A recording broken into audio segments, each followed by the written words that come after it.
Hey friends, it's Natasha from Big Rock Organics and welcome to week 9 of the CSA. We've got a few new things, so stay tuned as we take a look at our box and get some ideas. So one of the very exciting things is we do have some sweet corn. So take a look at this beautiful stuff. I don't know if you've ever eaten sweet corn raw, but it is delicious to just eat raw. Now we do get this from a local farm. It is conventionally grown, but it is picked the day that you get it, which is awesome, and it is delicious. Our goal is to get into doing sweet corn, but it does require a larger acreage and a lot of keeping after, making sure that the raccoons don't get it and whatnot. So we're hoping to attack that challenge here one of these years, but until then we work with a small local farmer that does the sweet corn. And so you might get a bicolor, you might get white. He grows a couple different varieties, but it's really sweet. And if you haven't eaten raw sweet corn, it's so delicious. Just like this, you don't even have to cook it. You can cut it off the cob. It's wonderful like in a salad or with a pasta salad or something, but you can also cook it. So don't overcook it. I think a lot of people overcook corn.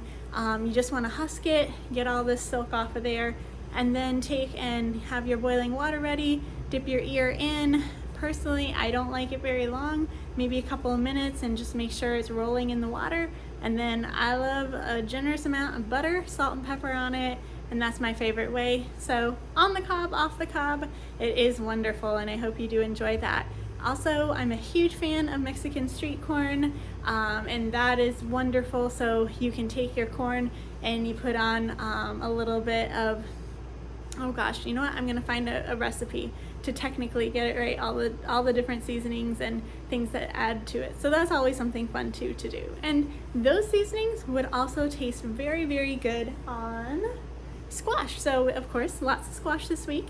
And so I will give you a recipe for elotes or Mexican sweet corn, and you can do that with the squash as well. So that sounds actually really delicious right now. So some fun new items, and look at that, it's the same color, folks. Isn't that cute?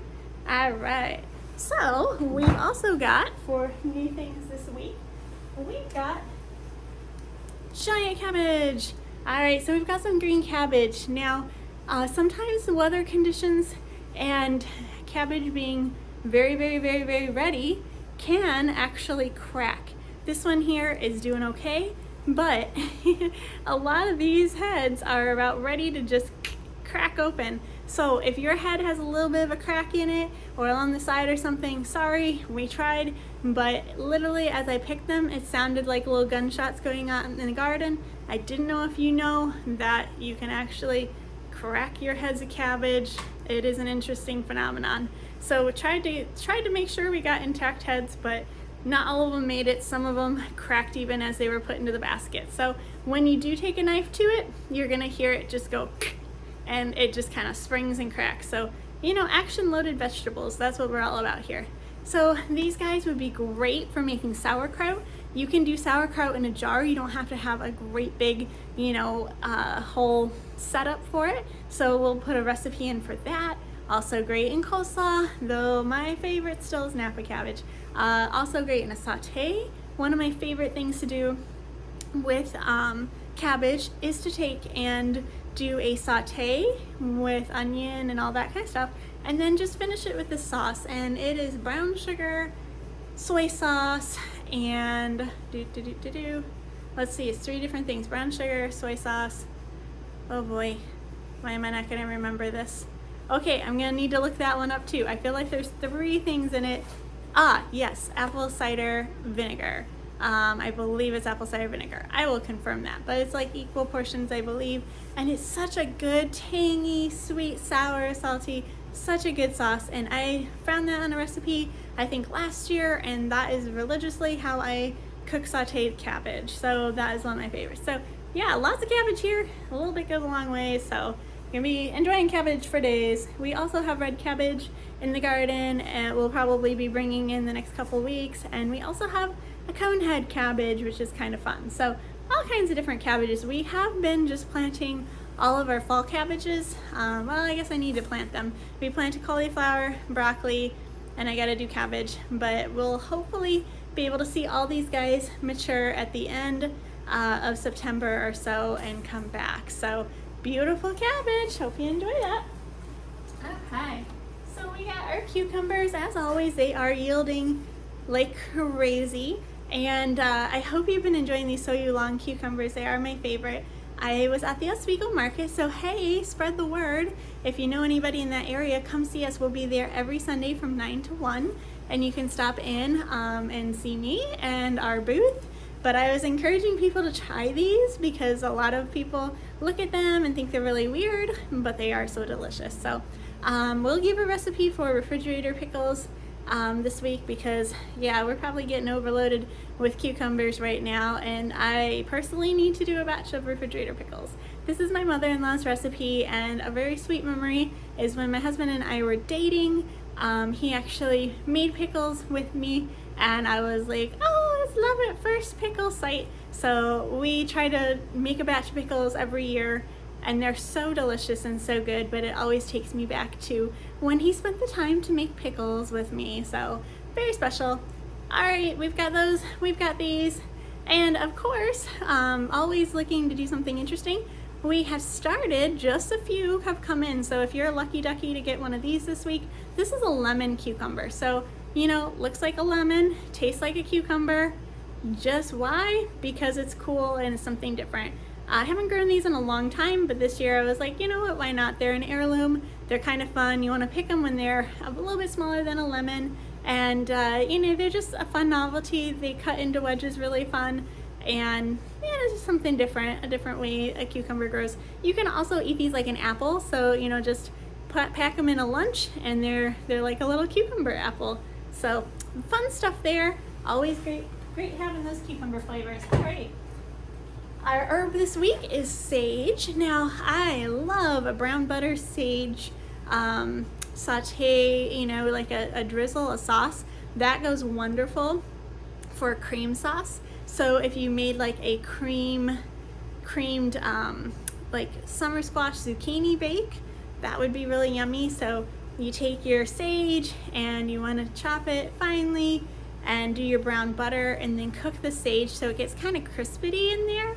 And of course some garlic and all that good stuff, and then you use that as your base and add your ingredients for making a cream sauce. So flour, milk, stock, cheese, all that kind of stuff, and that is really delicious. And if you do any sort of vegetable, it's always better with the cheese sauce on top, and this is like a real cheese sauce and it's really gourmet and delicious. So that is awesome. You can take and do like a crumble, my personal crumble favorite to do over top of any vegetable in a cheese sauce, because I like to put a crumble on top and extra cheese and put it in the oven and bake it, is actually French fried onions, you know, the little crispities that you use on green bean casserole. Those are great on anything. So a cheesy summer squash dish, or a cheesy cauliflower, or a cheesy kohlrabi, it's all really good. So that's a great topping. Other ways, just go through your cabinet and crush any crackers you might have and put that on top for a seasoning. There's a lot of fun stuff. Chop up sourdough bread, saute it in butter and seasoning, and then put that on top. Lots of good things to top it with. So the sage can also be dried really easily. Now I will say I try to keep it out of the water because the water, like basil, does turn it a little bit brown. So if you've seen it turn brown, know that it's just because of the water. Still good to eat, but I think it's just such a beautiful color. And the leaves, the texture of the leaves kind of remind me a little bit of like dinosaur skin. So just want to leave you with that thought. Kind of fun if you are into textures. Kind of interesting. So it also dries well. I would just take my bundle, hang it upside down like that, and you're done. It's dry. It's good to go. And that will be delicious come this November for stuffing and all that good kind of stuff. All right. So we've got beans. We are slowing down a little bit this week on those purple beans, but we've been enjoying those for quite some time. Our pickers are just always happy to see one bean crop wrap up because we have others on the way. So our next bean crop will be green beans and yellow beans, and those are delicious as well. So I hope you've been enjoying these magic beans at the market. All I did was write on a sign, purple magic beans, and got to tell people what kind of magic they were. So that was a lot of fun. So hopefully enjoying those purple beans.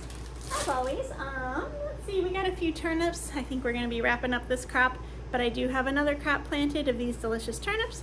And scallions, of course, so these go great on everything, and just a nice delicate onion flavor. I have to get down the road and check out our potatoes. I'm hoping to get some of those dug this week, and check out our other onions. We have leeks, shallots, and onions down the road that I hope are doing well, so I do have to check on those and see how they're doing. We have some extra acreage down the road at my sister-in-law's place, and that's where we do some of our bigger crops like our winter squashes and potatoes and onions and things like that.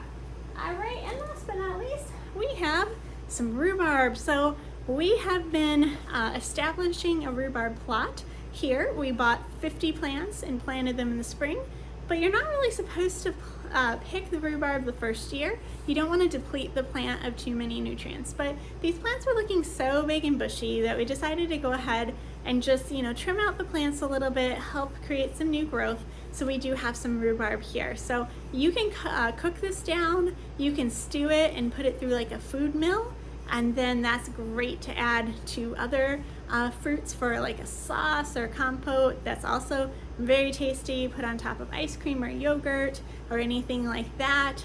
So yeah, if you have too much rhubarb, which for me isn't really ever a problem, I love rhubarb, but you can always cut it and just chuck it right in the freezer just like it is. So we're getting our rhubarb plot kind of sorted and back to a nice beautiful little plot. So we thought we'd share some of that with you, and hopefully the plants will be okay. They're pretty big and bushy, so I think they're gonna be all right. All right, so we are still, fingers crossed, waiting for those tomatoes to ripen. They're all on the vine, they're beautiful, but they are green.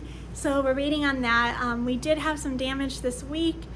We had 2 bad storms roll through on Friday morning and Friday evening that took some of our tomato trellises down. So we're working today to prop those back up. I don't think any of the plants were damaged, thankfully. They are just plopped down, and we want to get those plants back up because they're really tall. They're like 6 feet tall, which is amazing. So that is the update for this week, and appreciate you joining me.